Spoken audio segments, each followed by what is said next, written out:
How to play Phoenix in Marvel Rivals 2025 Easy Guide.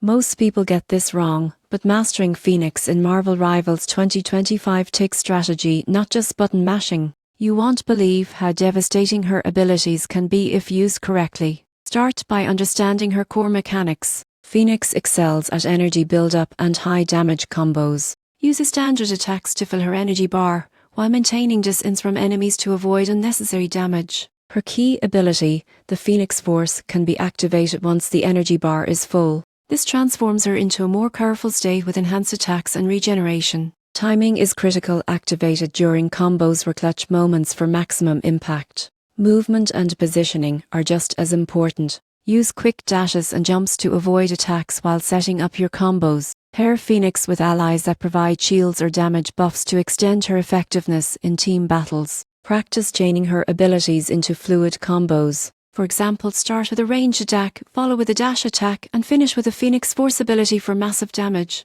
Learning the timing makes a huge difference in PvP matches. In conclusion, playing Phoenix effectively requires energy management, careful positioning, and well-timed ability usage. Master these steps and Phoenix can dominate your Marvel Rivals 2025 battles.